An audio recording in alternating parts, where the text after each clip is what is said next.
How's it going, everybody? It is Lockhart here, and today we are talking about Aether Gazer because we absolutely need to talk about Anubis. So, as your official content creator for Aether Gazer, I would love to go through some of the things that have kind of come in a lot sooner than I thought they were going to be. But Anubis is one cool dude. I think he's awesome. I really like the way that he plays. I love that he's got like this pistol dagger thing. I love that he summons a wolf stand. You know, I feel super bad that I pulled on Snake and then all of a sudden Raiden came in. But let's take a look at some of the things that you need to know about him just to get a good idea of what he does. If we take a look at his skills, his normal attack, it's just a normal attack, locks onto an enemy. It sometimes shoots, sometimes stabs. But let's go into the more important things, right?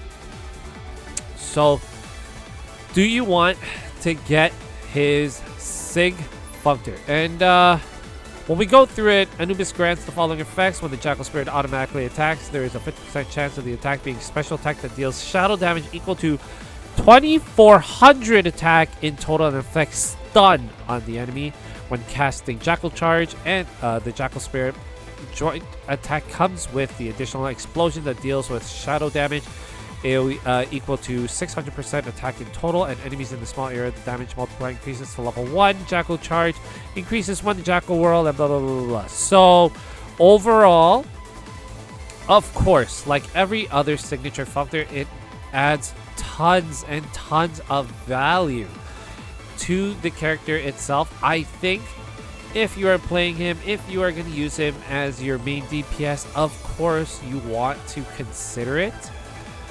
Is it something that you need or don't need? I don't know. But 100% think about it, consider it, because you do want to be able to get the most value out of him, and the most value usually comes out of damage.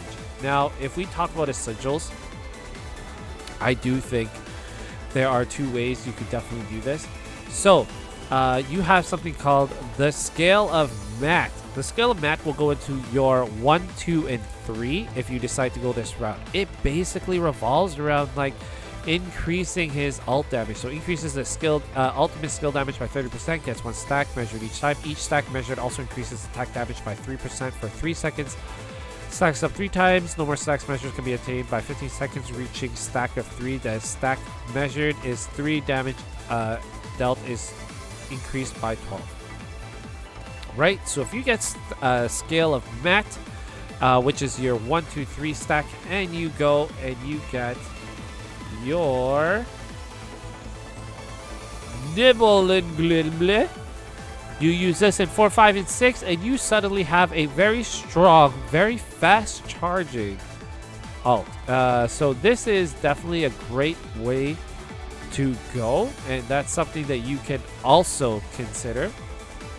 Another way to play him is using the fact that he does a ton of shadow damage. So if that's the case and that's the route you want to go, in slots 1, 3, and 5, you're going to want to get the shadow damage one, this one, Elgineer, which obviously increases tons of shadow damage as you go. And in 2, 4, and 6, you want to go with one of the also somewhat new ones, and I just need to find him because none of these names are something that I remembered.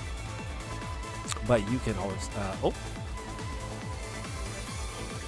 it's here. Did I pass it? Is that what happened? Oh my god, so embarrassing. But if it's at the top, honestly, I'm gonna be mortified. Anyway, ambush of the arrow, increase melee damage by 10% when hitting the enemy. Normal damage increased by 5% for 7 seconds. Triggers once every 7, blah, blah, blah, blah. So, also a great way to go because it also procs a lot of skills, creates a lot of synergy. So, ambush of the owl, 2, 4, and 6. And then the shadow one, 1, 3, and 5. So, both ones are definitely a good way for you to kind of play him in terms of his sigils. In terms of what you want, of course, every single time you're gonna want to increase depending on what you do, right? You can increase the ult damage if you're gonna play Scale of Mat with Nibble. or you can either way. You're gonna want to get Fierce Assault, Crit, and Crit Attack, and then the rest will depend on how well what path you want to go. So if you want more ult cooldown, so you can use this ult a lot more, absolutely you're gonna want to use the loop, time looper. And if you want to do just shadow damage, get the ones that increase shadow damage and such. And the rest is easy peasy. With the warps, of course, you want things to you're always going to want things to increase damage and decrease cooldown and increase skill damage levels. Not a bad way to go.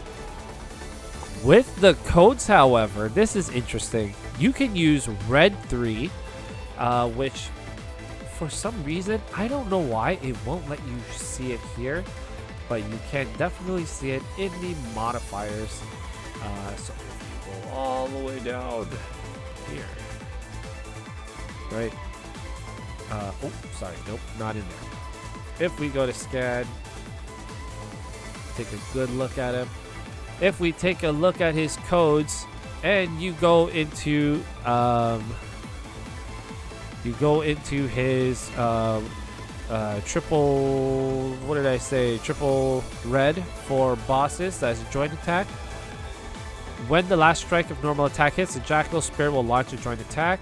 Jackal Charge inflicts guilty on the enemy hit by Jackal Charge, which causes an explosion every 2 seconds, dealing to surrounding enemies shadow damage equal to 80%. Again, you probably want to run this when you're doing a lot of the shadow damage. Increase the non-DOT damage dealt by both the mod and the Jackal Spirit by 50% to guilty enemies, causing 1 more explosion each time the guilty enemy is hit. Effect can trigger once every 1 second. Great way to burst down the boss. So that is one way for you to go. This one is going to be so short. Remaining cooldown, blah blah blah. When the Jackal Spirit is on the field, the Jackal Charge, Jackal Whirl is in cooldown. Tap the skill directly to launch Jackal Spirit's joint attack. All of this, honestly, this is not bad as well. And then gains 5 rage each time he's landed, and whatever. And this is something more of like, if you're just using the skills. But I don't know if you're going to be using Another World. Ooh. So this one is blue. You're probably going to use yellow and red mostly. Yellow feels like mobs and using ults a lot. And then this is more boss centric, so you're going to use that so that way you can hit the boss for a bit more when you can.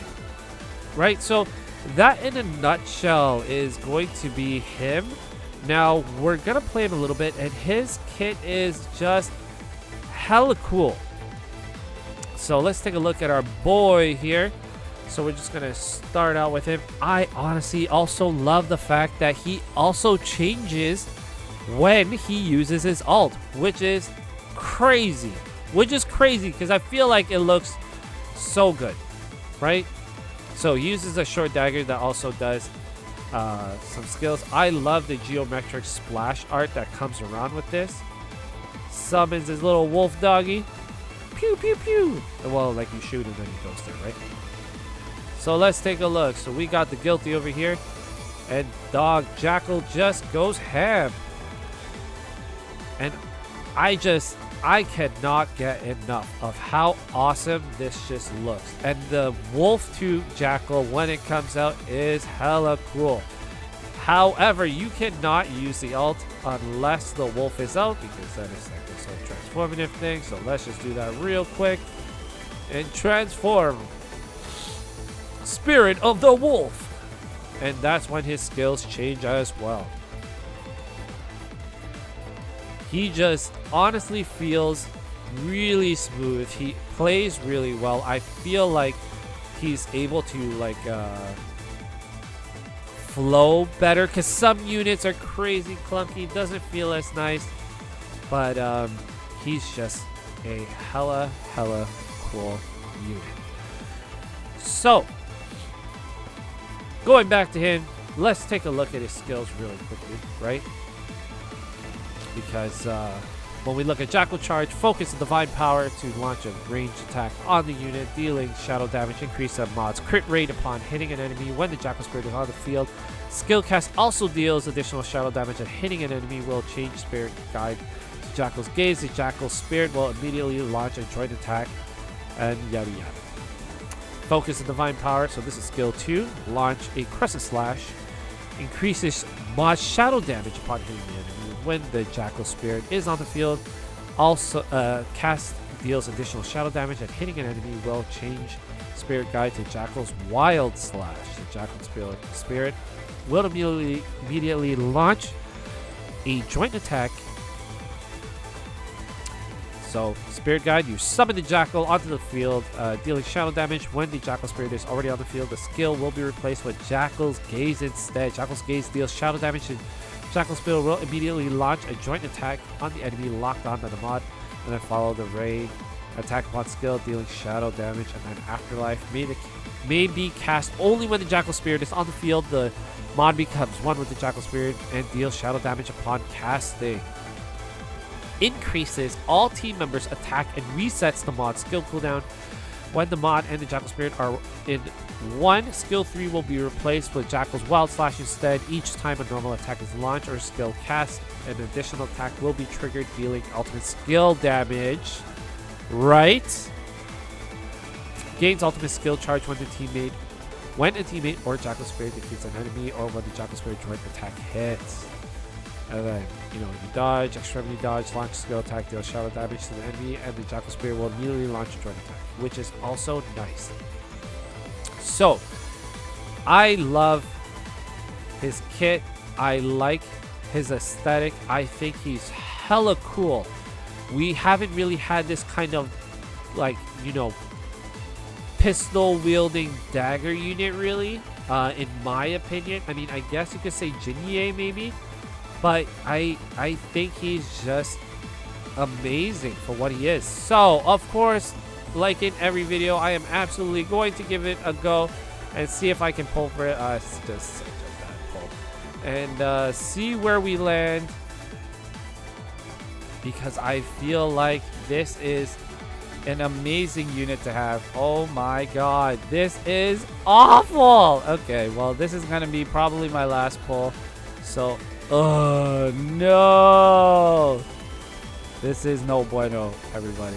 So this is it. This is my last pull here, which is also a dud. Anubis, so sorry, you are not coming home. I should not have pulled. No, I really like Snake. He definitely works for what I need him for, because Jackal or Anubis is another DPS unit, and regardless of how insanely cool he is, it's not someone I desperately needed, although I will probably regret, I will definitely regret not having him potentially. So we will see. Who knows, we might be able to get him in the future, but we got a lot of time, we got a lot of content to run through. I got tons of time to farm more gems. Let me know how y'all pulls went. Let me know what you think about the current event. Let me know about what you think about Snake and Raiden. I mean, Murdok and Anubis. And the Metal Gear Solid combo / Metal Gear Solid vibes. This game just continues to surprise me.